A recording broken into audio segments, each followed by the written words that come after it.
Catherine of Russia, remembered by some as the Bloody Catherine, stands as one of history's most vilified monarchs. Her reign, drenched in accusations of cruelty, scandal, and betrayal, carved her name into infamy. To her enemies, she was not just a ruler, but a symbol of corruption and moral decay, a queen who wore her crown with ruthless pride. And yet, behind the layers of myth and rumor, lies a woman who navigated the brutal game of power in an empire where mercy was often mistaken for weakness. To understand why Catherine earned the title of one of the most hated queens in history, we must step into the violent world of 18th century Russia, where palaces glittered in gold while the countryside bled in silence. Catherine was not born into Russian nobility. She came into the world in 1729 as Sophie Friederike Auguste von Anhalt-Zerbst, a minor German princess from a modest family. Her fate seemed far from the grandeur of imperial courts. But Europe in that age was a chessboard of dynastic marriages, where princesses were pawns traded to secure alliances. Young Sophie was selected to marry the heir to the Russian throne, Peter of Holstein-Gottorp, the awkward and unpopular nephew of Empress Elizabeth of Russia. Sophie, sharp-minded and ambitious, saw marriage as her only pathway to greatness. When she converted to the Russian Orthodox faith and took the name Catherine, she bound her future to Russia, though her heart remained focused not on her husband, but on the throne itself. Her marriage to Peter was a disaster from the beginning. He was childish, obsessed with military toys, and lacked both charm and intelligence. Catherine, in contrast, was clever, disciplined, and hungry for influence. The union was loveless, but Catherine understood that survival in the imperial court required patience and strategy. While Peter alienated the nobility with his erratic behavior and admiration for Prussia, a hated enemy of Russia, Catherine cultivated allies, learned the Russian language fluently, and carefully positioned herself as a defender of Russian traditions. She played the long game, knowing that the throne was slipping closer within her grasp. In 1762, fate opened the door.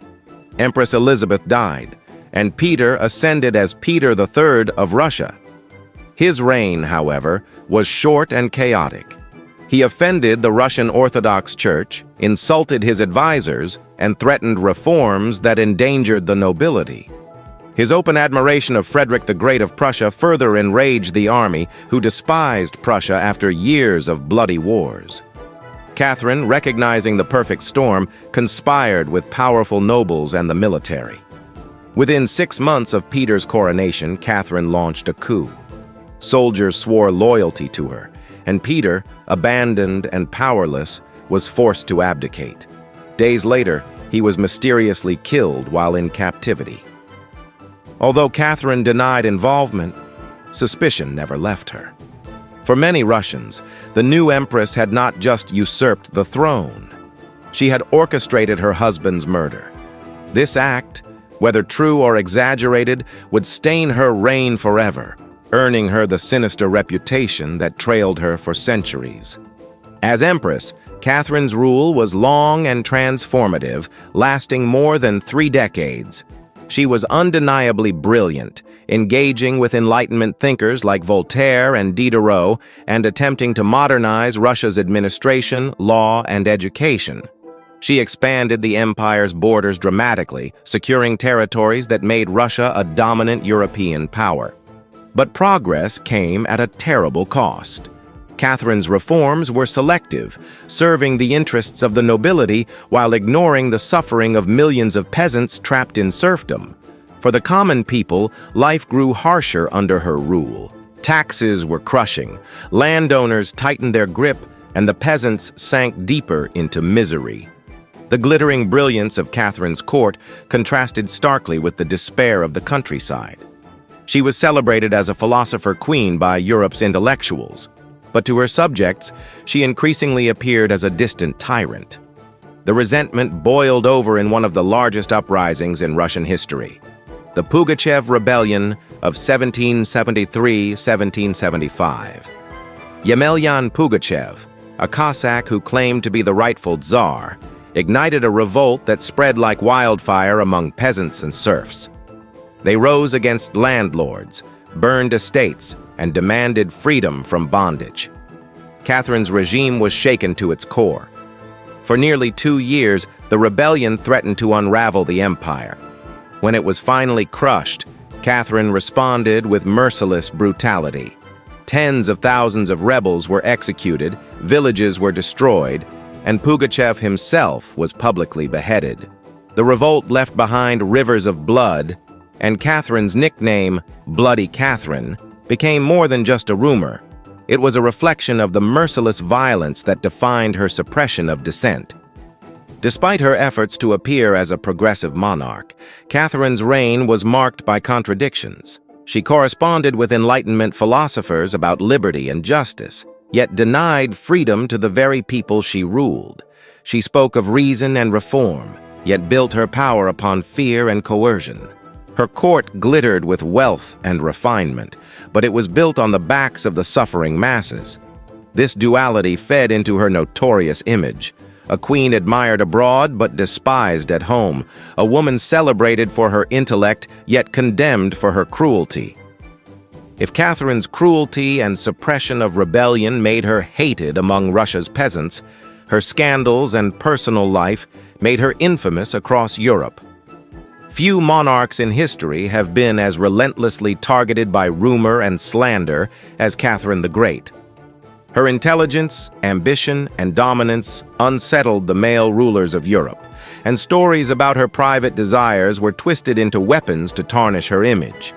She was painted not just as a ruthless empress, but as a woman consumed by lust, greed, and immorality. These accusations, whether true or fabricated, fed her reputation as one of history's most hated queens. Catherine's marriage to Peter had been a failure, and long before his death, she had taken lovers. This was not unusual in European courts, where arranged marriages were rarely built on love. Yet Catherine's lovers were not only tolerated, they became part of her political machinery. Many of them were military men or influential courtiers who provided her with loyalty, protection, and counsel.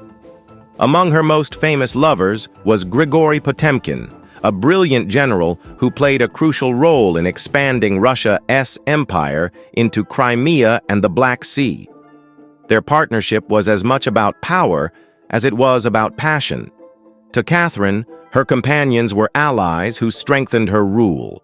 To her critics, however, they were evidence of her immorality. Pamphlets and gossip spread across Europe, portraying her as a depraved empress who ruled from her bedchamber. The most infamous slander was the grotesque rumor that Catherine's appetite for men was so insatiable that she died while attempting to couple with a horse. This story, entirely false, emerged only after her death, but became one of the most enduring and humiliating myths in history. It reflected the misogyny of her time. A powerful woman could not simply be criticized for her politics. She had to be shamed through her sexuality. The tale of Catherine and the horse spread so widely that even today it lingers as a grotesque caricature of her reign. While her male counterparts kept mistresses openly without destroying their reputations, Catherine was condemned for exercising the same freedom. Her enemies turned her personal life into a weapon of hatred. Yet behind the gossip and scandal, Catherine was undeniably effective as a ruler. She strengthened Russia's position as a European superpower, expanding its territory into Crimea, Poland, and the Caucasus. Her armies triumphed in wars against the Ottoman Empire, bringing vast new lands under Russian control. These victories made her feared and respected abroad, but they also deepened resentment at home. Expansion meant heavier taxes, harsher conscriptions, and more suffering for ordinary Russians. Catherine's empire grew rich, but her people did not. The nobility benefited most, while the serfs remained chained to the land, powerless and voiceless. This widening divide cemented Catherine's image as a monarch who ruled for the elite while bleeding the common people dry. Her ambition extended beyond politics into culture. Catherine styled herself as an enlightened monarch, collecting art, sponsoring education, and even drafting legal codes inspired by European philosophers. She built the Hermitage, which became one of the greatest art collections in the world. She corresponded with thinkers like Voltaire and Diderot, presenting herself as a champion of reason and progress. But this enlightened image was carefully curated. Catherine embraced Enlightenment ideals when they suited her power, yet abandoned them whenever they threatened her authority. When the French Revolution erupted in 1789, she turned sharply against the very ideas she had once praised, fearing that liberty and equality might inspire rebellion in Russia. Her censorship tightened, her rule hardened, and her earlier promises of reform vanished into the shadows. The contradictions of Catherine's reign grew sharper in her final years. She was admired across Europe as a brilliant ruler and feared as a conqueror, yet within Russia she carried the weight of hatred from those who had suffered under her rule. The peasants saw her as the embodiment of their oppression. The nobility saw her as both a benefactor and a tyrant, for she gave them privileges but demanded absolute loyalty. The church distrusted her for meddling in religious affairs. And beyond Russia, her enemies delighted in circulating the darkest rumors about her private life. Catherine's death in 1796 closed an era, but it did not silence her critics. She had outlived her enemies on the battlefield, but not in memory. The legend of Bloody Catherine endured, a portrait of a queen who combined brilliance with brutality, progress with hypocrisy, and charm with scandal. Her enemies ensured that she would not be remembered as Catherine the Great, but as a ruler drenched in infamy. Today, historians debate whether Catherine truly deserves the hatred attached to her name. Some argue that she was a victim of misogyny, her achievements overshadowed by salacious rumors and exaggerated cruelty. Others insist that she earned her reputation, pointing to the rivers of blood spilled in the Pugachev Rebellion, the deepening misery of serfs, and the ruthless elimination of rivals. The truth lies somewhere in between. Catherine was neither the enlightened goddess she portrayed herself to be, nor the monster her enemies described. She was, above all, a survivor in a brutal age, a woman who seized power in a world where weakness meant death. And yet, the shadow of Bloody Catherine lingers. For all her achievements, for all the glitter of her court and the glory of her conquests, she remains etched in memory as one of the most hated queens in history, a ruler who gained everything but at a terrible cost. Catherine's story did not end with her death in 1796. In fact, it was after her passing that her legend truly grew. Like many rulers who lived by the sword, she was condemned to live forever in the shadow of her own myths. While some remembered her as Catherine the Great, others clung to the darker title of Bloody Catherine. Her reign became a canvas upon which both admirers and detractors painted their visions of what a woman in power should represent. To her supporters, she was a genius of statecraft, a patron of the arts, and a builder of empire. To her enemies, she was a usurper, a murderer, and a tyrant who ruled with blood and deceit. These conflicting images ensured that Catherine's legacy would be forever divisive. One of the reasons her reputation remained so poisoned was the nature of her rise to power. Catherine had not been born Russian, nor had she ascended the throne through natural succession. She had staged a coup against her husband, who conveniently died soon afterward. For monarchists across Europe, this was an unforgivable stain. To depose one's husband was shocking enough, but for a woman to seize the throne of one of the world's great empires was scandalous beyond measure. Catherine's gender was both her strength and her curse. In a male-dominated world, her success demanded respect, but it also invited hatred. It was easier for her enemies to brand her as bloodthirsty and immoral than to accept that she had outplayed her rivals with brilliance and courage. The propaganda against her thrived because it confirmed existing prejudices. Tales of her cruelty, extravagance, and lust became popular not only because they were sensational, but because they fit the narrative of a woman who dared to rule like a man. Male rulers who fought bloody wars or took lovers were remembered with grudging admiration. Catherine was remembered with disgust. Even centuries later, the cruel joke about her and the horse is repeated as if it were history, though it was born only from slander. In this way, Catherine's image reflects less about her real deeds and more about the discomfort society felt toward a powerful woman who refused to fit the mold. Still, it would be a mistake to dismiss all her hatred as mere misogyny. Catherine's policies left undeniable scars on Russia. She strengthened serfdom at a time when Enlightenment ideals were calling for liberty. By granting the nobility more control over their peasants, she ensured their loyalty, but condemned millions of serfs to lives of brutal servitude. The Pugachev Rebellion was not born from rumor or propaganda, it was born from real suffering. When she crushed that uprising with ruthless force, she showed the world that her throne would be preserved at any cost. The rivers of blood that followed cemented her as a ruler who valued stability over mercy. For the common people of Russia, hatred of Catherine was not abstract. It was lived in their daily hunger and despair. Her empire building also carried consequences. By expanding Russia's borders into Crimea, Poland, and beyond, she brought glory to the state but resentment from conquered peoples. In Poland, she became a symbol of oppression, the empress who helped erase their nation from the map. In Crimea and the Black Sea, her triumphs meant displacement and domination. Every conquest that made her admired in St. Petersburg created hatred elsewhere. Catherine embodied the paradox of empire, admired for strength, despised for cruelty. Even within her own court, Catherine's reputation was unstable. She ruled with absolute authority, but that authority was constantly challenged by whispers of plots and betrayal. Her reliance on favorites and lovers for protection created resentment among those excluded from power. By the end of her reign, she was a woman surrounded by luxury but haunted by distrust. She had everything: power, art, land, and influence, but also lived with the knowledge that hatred followed her like a shadow. And yet, for all this, Catherine cannot be dismissed simply as bloody. She was also extraordinary.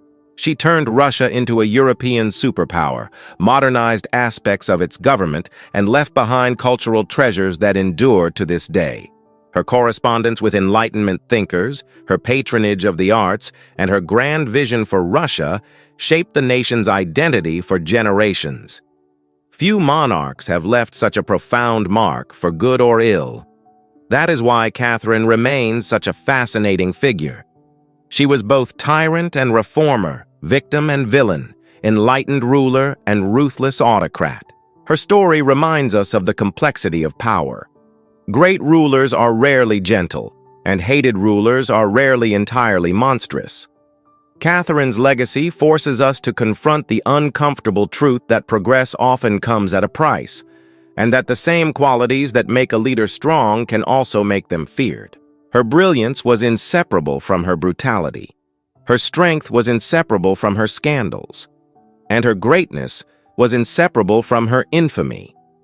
In the end, the title of the most hated queen in history says as much about us as it does about Catherine herself. It reflects our fascination with power, our fear of strong women, and our tendency to remember rulers not for their achievements, but for their sins. Catherine the Great was more than a queen, more than an empress. She was a mirror of her age, and perhaps of ours as well. Loved by some, hated by many, she remains unforgettable. Her crown was not only gilded with gold, but stained with blood. And it is in that image that history has chosen to remember her, as Russia's bloody Catherine,